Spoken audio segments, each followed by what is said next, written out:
ആരാണ് അനീഷ് എന്ന് ഞാൻ നിങ്ങളോട് പ്രത്യേകം പറയേണ്ട കാര്യമില്ല എന്ന് എനിക്കറിയാം. Bigg Boss season 7 first runner up ആണ് അനീഷ് എന്ന് നിങ്ങൾ പറയുകയാണെങ്കിൽ ഞാൻ പറയും അദ്ദേഹമാണ് ബിഗ് ബോസിൽ യഥാർത്ഥ വിന്നർ. ഒരു PR-ന്റെയും ബലമില്ലാതെ ഒരു സെലിബ്രിറ്റിയും അല്ലാതെ ഒരാൾക്ക് ഇത്രയും വലിയ ലെവലിൽ ബിഗ് ബോസിൽ എത്താൻ സാധിക്കുന്നുണ്ടെങ്കിൽ അയാൾ തന്നെയാണ് ജനങ്ങളുടെ മനസ്സിലെ ഏറ്റവും വലുതെന്ന് എനിക്ക് ഉറപ്പിച്ച് പറയാൻ സാധിക്കും. ഞാൻ പറഞ്ഞതിൽ എന്തെങ്കിലും തെറ്റുണ്ടെങ്കിൽ നിങ്ങൾക്ക് കമന്റിൽ പറയാം. നിങ്ങൾക്ക് അനീഷ് ചേട്ടനെ ഇഷ്ടമാണെങ്കിൽ തീർച്ചയായിട്ടും വീഡിയോ ലൈക്ക് ചെയ്ത് മുന്നോട്ട് പോവുക. അതുപോലെ തന്നെ ഈ വീഡിയോ മുഴുവനായിട്ടൊന്ന് കാണാൻ ശ്രമിക്കുക. അനീഷ് ചേട്ടന്റെ ബിഗ് ബോസ് മലയാളം സീസൺ 7ലെ യാത്ര ശരിക്കും ഒരു ചരിത്രമല്ലേ? ചരിത്രം തന്നെയാണത്. ഒരു കോമണർ എന്ന നിലയ്ക്ക് വന്നുകൊണ്ട് ഇത്രയും ലെവലിൽ എത്തിയിട്ടുണ്ടെങ്കിൽ അത് ചരിത്രം തന്നെയാണ്. ബിഗ് ബോസ് ഹൗസിൽ കയറാൻ വേണ്ടി മാത്രം 5 വർഷം കഷ്ടപ്പെട്ട ഒരു സാധാരണക്കാരൻ, കോമണർ ആയിരുന്നു അദ്ദേഹം. 7ന്റെ പണി എന്ന ടാഗ് ലൈനോട് കൂടി തുടങ്ങിയ ഈ സീസൺ ഒരുപാട് സംഭവങ്ങൾ നിറഞ്ഞതായിരുന്നു അല്ലേ? അവസാനം നടി അനുമോൾ കപ്പ് നേടിയപ്പോൾ നമ്മുടെ അനീഷ് ചേട്ടൻ ഫസ്റ്റ് റണ്ണറപ്പായി. ഇതിലൂടെ ബിഗ് ബോസ് ചരിത്രത്തിൽ ആദ്യമായി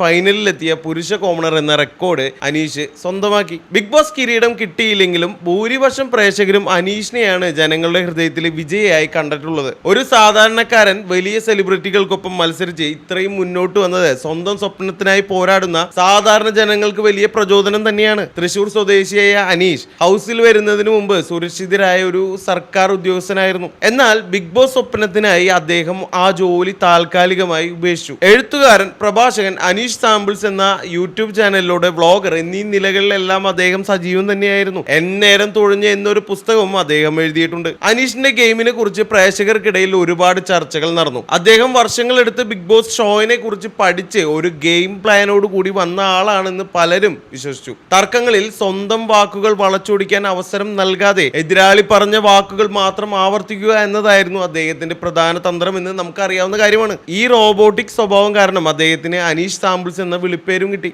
എങ്കിലും അദ്ദേഹത്തിന്റെ ഈ തന്ത്രപരമായ ഗെയിം പ്ലാൻ തെറ്റായ പ്രതികരണങ്ങൾ നടത്തുന്നത് ഒഴിവാക്കാൻ സഹായിച്ചു. സീസൺ 7ൽ അനീഷ് നിരവധി ആദ്യ നേട്ടങ്ങൾ സ്വന്തമാക്കി. ഹൗസിലേക്ക് ആദ്യം പ്രവേശിച്ച മത്സരാർത്ഥിയും സീസണിലെ ആദ്യത്തെ ക്യാപ്റ്റനുമായിരുന്നു അദ്ദേഹം. മറ്റു ഹൗസ്മേറ്റ്സ് കൂട്ടത്തോടെ എതിർപ്പ് പ്രകടിപ്പിച്ചപ്പോഴും ബിഗ് ബോസ് അപ്രതീക്ഷിതമായി അദ്ദേഹത്തെ ക്യാപ്റ്റനായി പ്രഖ്യാപിച്ചത് അദ്ദേഹത്തിന് ഒറ്റപ്പെട്ടവൻ എന്നൊരു ഇമേജ് നൽകി. ഇത് പ്രേക്ഷകരുടെ സഹാനുഭൂതി വർദ്ധിപ്പിക്കുകയും വോട്ട് കൂട്ടാൻ സഹായിക്കുകയും ആ സമയത്ത് ചെയ്തിരുന്നു. ടാസ്കുകൾക്കിടയിൽ പ്രകോപിതനായി ചില സാധനങ്ങൾ വലിച്ചെറിഞ്ഞപ്പോൾ വിമർശനം നേരിട്ടിരുന്നെങ്കിലും സാധാരണക്കാരൻ എന്ന പരിവേഷം കാരണം പ്രേക്ഷകർക്കിടയിൽ അദ്ദേഹത്തിന്റെ സ്വാധീനം കുറഞ്ഞില്ല. അതുപോലെ തന്നെ ഇതുപോലെയുള്ള ഗെയിമിന്റെ ഇടയിലും അനീഷിന്റെ ചില വൈകാരിക നിമിഷങ്ങൾ നമ്മൾ ഏറ്റെടുത്തതാണ്. ഗിസേലുമായും അനുമോളുമായി ഉണ്ടായ സൗഹൃദ നിമിഷങ്ങളും ഗിസേലുമായി ചേർന്ന് പാടിയ കണ്ണാൻ തുമ്പി പോരാമോ എന്ന പാട്ടും സോഷ്യൽ മീഡിയയിൽ വൈറലായതാണ്. ഇത്തരം നിമിഷങ്ങൾ അദ്ദേഹത്തിന്റെ റോബോട്ടിക് പ്രതിച്ഛായയിൽ നിന്ന് പുറത്തു വരാൻ സഹായിച്ചു എന്ന് തന്നെ പറയാം. സെലിബ്രിറ്റികളിൽ നിന്ന് വ്യത്യസ്തമായി ലാളിത്യവും സത്യസന്ധതയും നിലനിർത്തിയ അനീഷ് വലിയൊരു വോട്ട് ബാങ്ക് ഉണ്ടാക്കി, അല്ലെങ്കിൽ വോട്ട് ബേസ് ഉണ്ടാക്കി.